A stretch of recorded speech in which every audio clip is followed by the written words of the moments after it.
Salve, salve para todos. Espero que todos estejam bem, em casa, se cuidando.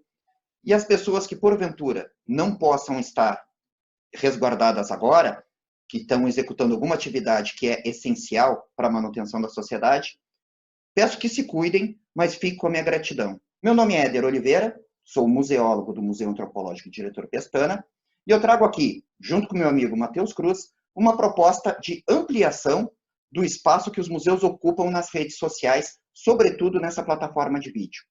Traremos convidados onde nós vamos debater juntos as circunstâncias que o museu se encontra neste momento de pandemia e como podem vir a ser o futuro das instituições museológicas no país. Conto com a participação de vocês sempre e acompanhe nos próximos vídeos.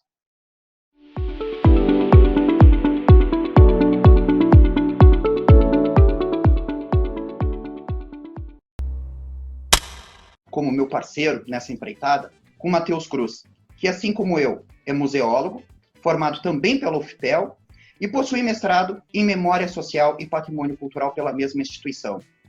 E já há um bom tempo é o museólogo responsável técnico do Museu do Doce. Matheus Cruz, boa noite. Boa noite. Bom, boa noite, bom dia, boa tarde, eu não sei quando é que vão estar assistindo isso. É um prazer, como já disse desde o início. Eu acho que esse projeto tem muito a esclarecer, pelo menos ele é uma prova clara de como essas redes que a museologia propiciou podem gerar, enfim, conhecimento, e eu acho que é uma oportunidade de nós vermos os colegas, por exemplo, entende? Então, é um prazer estar aqui. Pois bem, e como falei que assim nós vamos também ter os nossos convidados, hoje nós trazemos, na verdade, a Aline Tavares. A Aline é graduada em Museologia pela Universidade Federal de Pelotas, possui especialização em Administração Pública e Gerência de Cidades pela Uninter, e atualmente é servidora da Prefeitura de Chapecó. É coordenadora de museus e museóloga responsável pelo Museu de História da Arte de Chapecó e pelo Museu Antônio Celício de Campos. Tem experiência e trabalha principalmente nas seguintes áreas: administração pública, liderança de equipes, gestão, documentação, comunicação museológica, com ênfase em educação de museus. Seja bem-vinda, Aline. Obrigada. Então, Aline, a gente tem algumas curiosidades. O professor Mário Chagas, esses dias, levantou um questionamento na internet de que museologia nós teríamos depois de uma pandemia, que eu lembro vagamente da SARS em 2003 e lembro um pouquinho do H1N1, mas ele nunca chegou perto da gente, pelo menos nunca chegou perto da minha realidade naquele momento. E a atual pandemia, ela é diferente de tudo, ela mudou a forma como a gente se relaciona com a rua, por exemplo, entende? Então, o questionamento do professor Mário Chagas era que museologia nós queríamos, ou teríamos, depois depois de uma pandemia. Eu pensei um pouco mais, enfim, aquele questionamento dele me ocorreu, que tipo de museologia nós estaríamos tendo durante a pandemia. E te digo por quê. Eu li 2 artigos, os 2 saíram na Folha de São Paulo. Um deles falava que os museus estavam arrastando-se pela internet dos anos 90, e basicamente ela estava se referindo ao fato de que os museus não sabem usar a internet, ou pelo menos utilizam a internet de um jeito antiquado. E o segundo falava dos excessos que estavam sendo perpetrados pelos museus, no sentido de, a fim de se mostrarem importantes durante esse processo que, infelizmente, nos faz fechar nossas portas e nos tira o público. E então, basicamente, o que eu queria saber de ti, enfim, considerando todo o teu escopo de trabalho, que é, além de técnica e museologia, tu é uma militante, enfim, eu conheço a tua história, sei que tu tá na linha de frente das pautas da museologia desde muito tempo. Então eu queria saber, assim, como é que tá a tua atuação como profissional e o que tu pensa sobre, enfim, de que forma esse teu pensamento tá gerando ideia ou está gerando material, enfim. Eu queria saber o que tem acontecido contigo, assim, basicamente. Então, Chagas tem falado muito de para onde caminham os museus. E eu acho que todos os caminhos que a gente não percorreu até agora geraram uma dívida e a gente vai pagar isso daqui para frente. Algumas instituições não conseguem, de fato, dialogar na internet, não conseguem gerar um conteúdo virtual, não conseguem nem atingir seus públicos porque às vezes desconhecem seu próprio público. Mas, quando a gente pensa em instituições, e eu posso falar nas que eu trabalho, e sempre estive atuando em instituições públicas, a gente tem uma série de limitações que são impostas pelas próprias administrações. As instituições que eu trabalho, por exemplo, não têm página em rede social. É uma luta que a gente vem há muito tempo tentando, e por uma série de fatores também, não conseguimos. A prefeitura administra tudo com uma linguagem que também não atinge o público de museus. E está complicado encontrar perspectivas nesse momento de atuação. O que a gente tem feito é atuar em conservação preventiva. De novo, nos localizamos num prédio antigo, com uma série de problemas estruturais. Então, tentando que o acervo continue em condições adequadas, seja um isolamento mais severo, que eu imagino que a gente vai enfrentar daqui para frente, e aí é o afastamento da equipe técnica também, desse lugar físico, né? Que a gente sempre trabalhou o museu como um lugar físico, que na minha opinião não é. Mas, de novo, a gente esbarra em uma série de limitações impostas também pela administração pública, que por diversos fatores a gente não consegue transpor algumas. Para esse ano a gente tinha um calendário muito interessante de programações além portas, que não serão executadas, obviamente. E por tudo que a gente está vendo, esse ano não será um ano de visitações, e eu acho que, ainda que quando a gente retornar, não sabemos quantos meses isso vai levar, os museus nunca mais serão os mesmos. A nossa forma de mediação não será a mesma, as nossas perspectivas de educação museal não serão as mesmas, a valorização do nosso público vai ser completamente diferente. Eu acho que a gente precisava se rever, não estou dizendo que a gente precisava passar por isso, mas as instituições precisavam se rever. Museus pequenos, museus sem equipe técnica, museus que têm uma exposição permanente, esses sim podem ser chamados de permanentes, porque estão lá há 20, 30 anos com uma mesma exposição que não é de longa duração, que colocam um cidadão para fazer uma guia, né, porque não é nem visitação mediada, é um olhar completamente guiado, como se a gente apertasse um botão e as informações fossem introjetadas nas crianças, nos visitantes. Então, eu acho que a gente precisava parar e rever tudo que a gente tem feito. Todas as instituições vão pagar o preço por não ter se aproximado. Mari fala muito em não ter se tornado imprescindível para a sociedade. Os museus não são imprescindíveis para a sociedade. Deveriam, mas não são. E agora? Para onde a gente caminha não sendo? Também não sei. A Prefeitura de Chapecó está com um projeto muito interessante que se chama Chapecó Cultura Viva. As instituições e espaços culturais vão ter uma abertura na página da Prefeitura, que esse é o único veículo de comunicação que a gente tem, para falar dos seus trabalhos. É um espaço que a gente nunca teve por aqui. Então, precisou algo assim acontecer para a gente voltar a olhar para o nosso trabalho, para um trabalho técnico que é muito bem feito, mas que às vezes nem nós mesmos sabemos os trabalhos feitos pelos colegas. Então, eu estou tratando isso como uma oportunidade. Mas eu sei que vai ser muito difícil. Os museus que conseguirem achar o caminho e se adaptarem a essas novas perspectivas têm mais chance de resistir. Mas nesse caminho, muitos museus não vão resistir. Em números de visitantes presenciais, enquanto ainda estávamos com as portas abertas, antes dessa pandemia, a gente tinha números que eram equivalentes a 1/3 da população local anualmente. É um número muito bom, né? Mas eu peço a contribuição do Matheus acerca disso. 2019 foi um ano atípico para várias instituições. Tem alguns dados, por exemplo, o Ministério do Turismo no ano passado, no primeiro semestre, mostrou que a visitação em média dos museus brasileiros subiu 31%. Ao final do ano, o Ministério também disse que a visitação em média dos museus brasileiros subiu 69%. A visitação do museu onde eu trabalho no ano passado subiu mais de 100%. Basicamente, no ano passado nós estávamos compensando a falta de visitação que teremos esse. Mas, então, esse dado que tu traz, Éder, do teu aumento de visitação, ele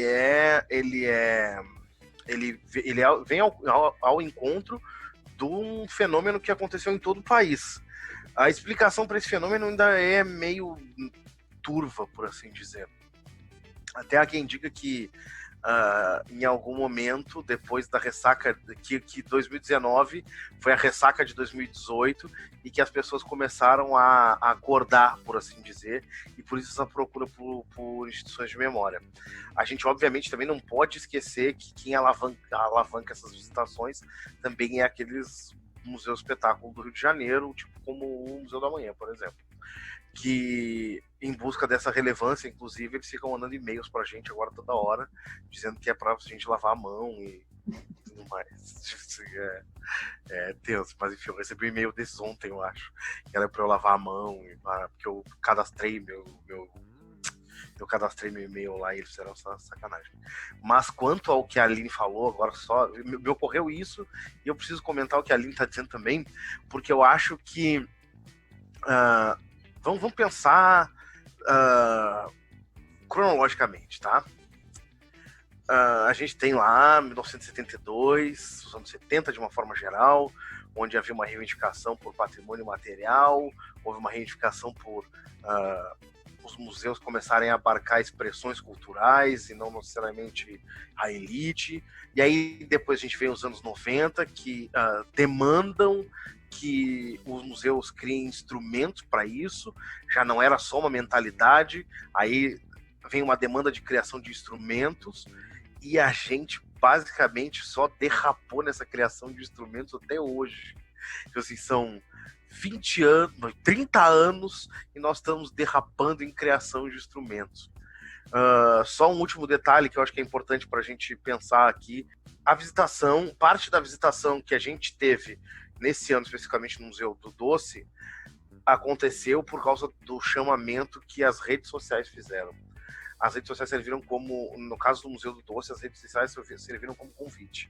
A gente consegue, por exemplo, fazendo estudo de público, a gente consegue definir quando uma postagem ela tem muita repercussão, automaticamente a visitação no museu naquela semana subsequente aumenta. Tem algumas porcentagens, assim, varia, mas em média é 30% maior quando tem uma postagem que bomba, entendeu? Então, mas isso foi sorte, a gente não tem fórmula para isso, não tem nada assim, eu não posso dizer que isso é produto de estudo, isso foi produto do que eu vinha vendo acontecer nas redes sociais, então a gente começou a tentar fazer uso delas. Inicialmente foram só posts esporádicos, depois desse ano, especificamente em 2019, a gente levou projetos para as redes sociais, a gente planejou o que ia levar para as redes sociais que não acontecia antes. E os projetos, eles não geraram os booms que aconteciam antes, mas eles geraram um aumento de público gradual. Assim. Então e basicamente é o que a gente está trabalhando agora. A gente reeditou alguns desses projetos até agora e estamos planejando algumas coisas para mais adiante. Por curiosidade, qual é o número de visitantes do museu do ano passado? 19 mil e alguma coisa. A gente fez mais visitação que o Museu da Baronesa. Foi lindo. Foi lindo esse.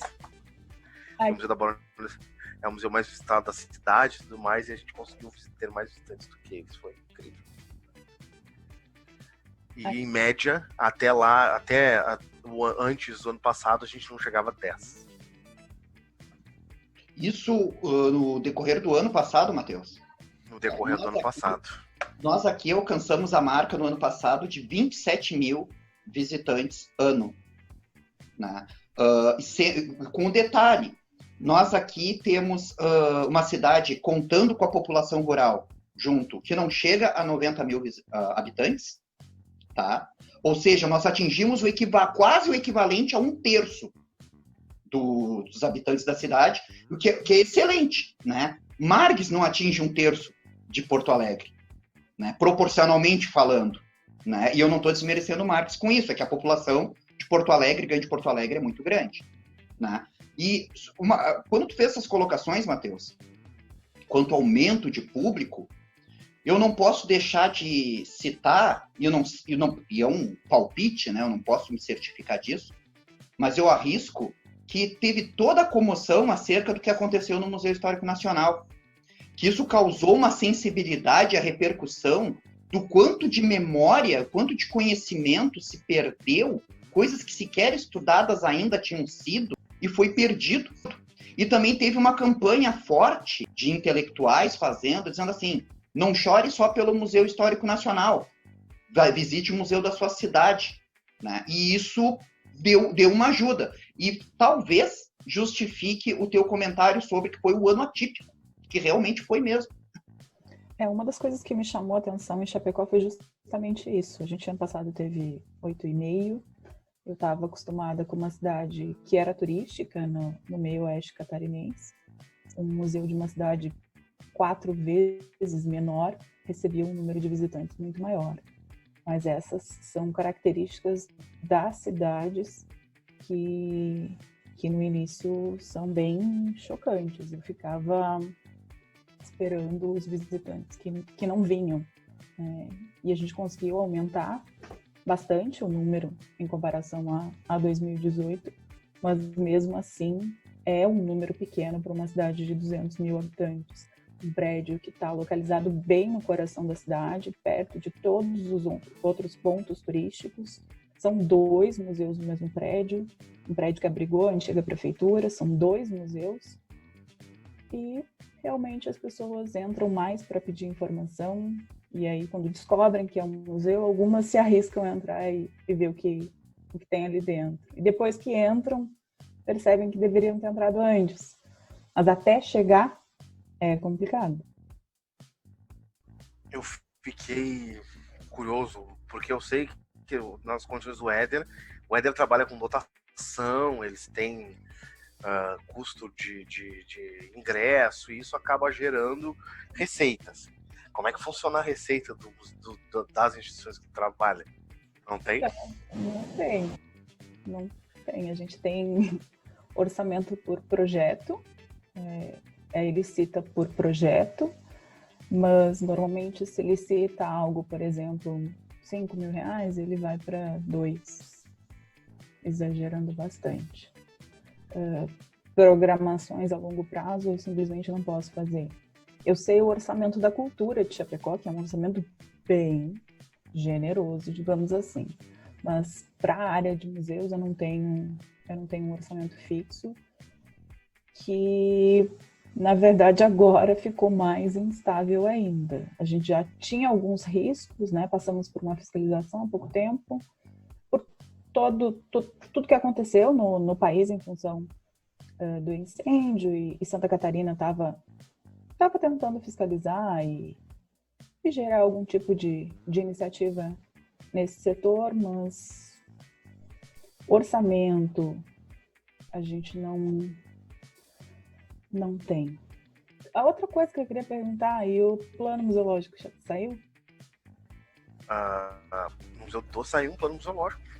Plano museológico 2019, 20 e 21.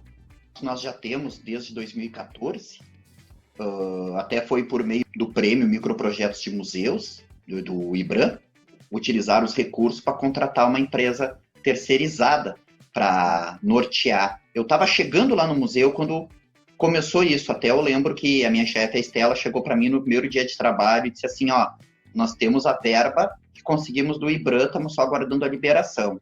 Se não sair, tu faz. Se sair, a gente vai ter que procurar quem faça.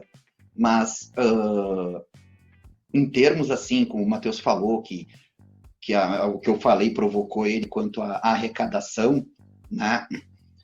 Esses nossos números, infelizmente, eles não se traduzem em grandes somas, né? Porque nós temos os dias gratuitos, né? Que aí o Museu fervilha, né? De visitantes, né? Porque vem os alunos de boa parte das escolas públicas do município, A nossa manutenção lá vem das verbas da Fidene, né, do que ela destina no nosso orçamento anual, e que fica difícil a cada ano que passa, porque é uma universidade, uma fundação de educação que mantém o museu, né, e se essa fundação não tem tantos alunos, fica difícil gerir verbas, né, e concedê-las para que a gente toque lá o nosso trabalho, mas é projeto.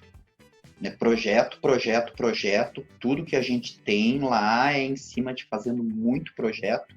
E essa também é uma das minhas preocupações. Estão falando que agora, no momento de pandemia, nós podemos ter uma bancarrota generalizada de indústrias, de comércio. E no que se refere a museus, entendo-os como mecenas, com aquelas pessoas que contribuíam com os museus, seja via Lei Rouanet, seja como membro contribuinte, né? Nós temos um formato de contribuição também que as pessoas elencam um valor para contribuir conosco na fatura do pagamento da sua energia elétrica, né? Mas isso tende a cair bastante. O que tu pensa disso, Matheus? Eu acho que, quanto a isso, a Aline já entregou a verdade desde o início. Nós seremos... Imagine que a cultura, de uma forma geral, é sempre a última prioridade de qualquer que seja a administração, de uma forma geral. E aí tu imagina a gente vendo uma recessão, provavelmente a pior recessão da história da humanidade, mas, de certa forma, o fato de o meu caso e o caso da Aline, nós vamos estar vivendo um cenário com o qual nós já estamos acostumados, infelizmente. Tu acha realmente, por exemplo, no meu caso, a universidade teve aqueles cortes todos que já vem acontecendo desde o governo Temer, e ultimamente houve aquela discussão sobre contingenciamento e não contingenciamento. Tu acha que o museu se tornou o quê nesse cenário, entende? Então, de certa forma, nós estamos já acostumados a lidar com isso. Talvez isso abra mais visibilidade para a criatividade que nós já temos e com que fazemos as coisas acontecerem, entende? Quando eu falei de vocês terem receita, não estava falando do número de visitas, mas vocês trabalham com planejamento, vocês têm dotação para planejar. Se a gente tivesse R$200 para trabalhar um ano, dava para se virar e saber o que fazer com esses R$200. Mas quando você não tem isso, entende? Eu não entrei em detalhes, em pormenores, né, de como isso acontece, mas claro, eu reconheço que a gente ter, independente do valor que seja, termos um valor para planejar em cima é fundamental, e isso nos dá pelo menos fôlego. A partir daí, a gente consegue pensar o que vai fazer, né? E a gente vive assim, naquela incessante busca de recursos externos, né? Seja por meio de projetos, ações, seja por meio de planos de trabalho, e a gente segue tocando. E o fato de termos um orçamento, garantido um valor para se fazer, é uma coisa que foi fruto de muito trabalho de equipes e profissionais que me antecederam na instituição e que hoje alguns ainda continuam, né? Porque o reconhecimento dessa importância do museu para a cidade foi construído no decorrer do tempo. Eu ajudo na manutenção dessa importância, mas isso foi construído por equipes anteriores à minha chegada, né? Já teve situações, né, que eu não presenciei, mas que chegou até a minha informação que não, era impensável repensar o formato do museu, uma vez que ele contribuía, inclusive, para o Índice de Desenvolvimento Humano Regional. Então, não se mexe no museu, né? No momento que a universidade podia estar passando por algum problema, né, o que não é fácil a vida de uma universidade privada, mas chegou um momento que chegaram e disseram assim, olha, não se mexe no museu, ponto. Mexemos onde preciso for, e é isso que a gente vai fazer. Mas quando eu falo que a gente tem um orçamento, isso foi uma conquista, né? Agora a gente está falando em conquistar público. Por meio dessas redes, por meio dessa ferramenta que a gente pecou por não nos mostrarmos relevantes, né? E agora está tendo que correr atrás do prejuízo, né? O Matheus citou aquele estudo, aquele artigo, em que diz que tem museus que ainda estão na década de 90 da internet. Em geral, alguns estão saindo muito melhor que outros, né, nessa corrida. Mas a gente vai ter que aprender a fórmula, a gente vai ter que chegar a uma maneira de conseguir conquistar esse público, porque agora nós temos uma nova situação se mostrando para a gente. E o que vai ser depois, né, depois de toda essa reflexão, depois de todas essas discussões que nós pensamos, é o que a gente vai tentar fazer em vídeos futuros. Aline, eu agradeço muito a tua contribuição. Peço que tu expresse os teus anseios, o que tu espera. Eu que agradeço a oportunidade de estar participando. Como eu havia te dito, esses canais são muito importantes para a gente. Eu acho que agora a gente está se conscientizando mais da importância de estar aqui. A gente não conseguiu fazer isso antes, então, de alguma forma, a gente está se reinventando já, sim. Eu acho que pode ser uma oportunidade de se fortalecer. Não vai ser um caminho fácil, não vai ser para todos, mas considero que os museus que melhor se prepararam até o momento, com equipe técnica, com museólogo, e com o aporte da administração pública, que por vezes é muito difícil, que a gente esteja na lista de prioridades, quando figuramos na lista que a gente esteja lá em cima.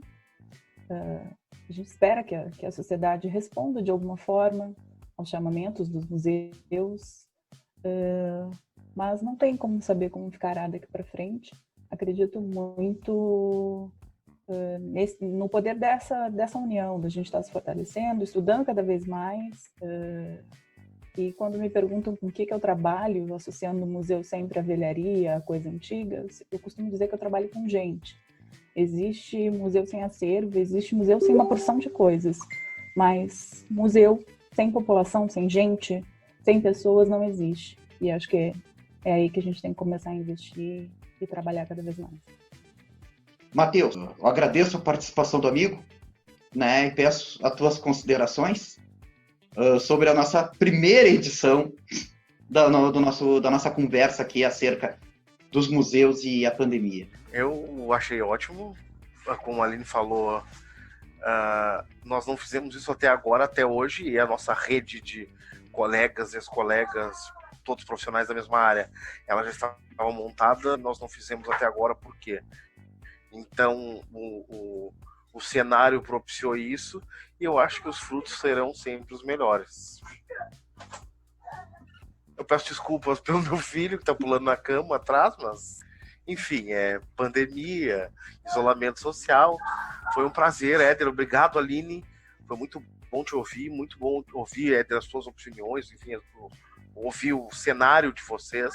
É muito importante, até, inclusive, para poder repensar o que eu trabalho aqui. Eu imagino que isso aconteça com todo mundo que acabe se deparando com esse experimento. Enfim, foi um prazer, muito obrigado. Obrigado de verdade por me ouvirem e por tê-los me proporcionado a oportunidade de ouvi-los. Eu que agradeço ao Matheus, que acreditou na ideia assim que a gente começou a conversar sobre isso. Agradeço muito a participação da Aline, eu acho que aqui a gente conseguiu reunir 3 pessoas de situação similares e ao mesmo tempo distintas, né? Eu que venho atuando na iniciativa privada, o Matheus que trabalha num museu mantido por uma universidade pública federal, né? Que com todas as suas circunstâncias e possibilidades dentro da universidade. A Aline trouxe a opinião e a vivência dela trabalhando no serviço público na esfera do município, tudo que acontece de acontecer numa cidade turística, né, que costuma ter um grande fluxo de visitantes, né, mas infelizmente isso não se traduz na realidade museológica que ela vivencia, né? Então a gente conseguiu confluir realidades distintas dentro de um mesmo propósito institucional da atuação do museólogo. Não é receita de bolo, não dá certo em tudo que é lugar, não tem um modus operandi padrão para que a gente diga, não, faz assim, faz assado, que aí vai dar certo, não vai dar errado. Cada um conhece a sua realidade, né? Cada um sabe como é a sua instituição, e a gente espera, sinceramente, que nós consigamos crescer esse debate, né? Trazer mais reflexões, mais proposições, e é um projeto que segue. Nós vamos seguir na próxima semana com um novo convidado, dentro das mesmas proposições, e eu me despeço de vocês. Muito obrigado e até a próxima.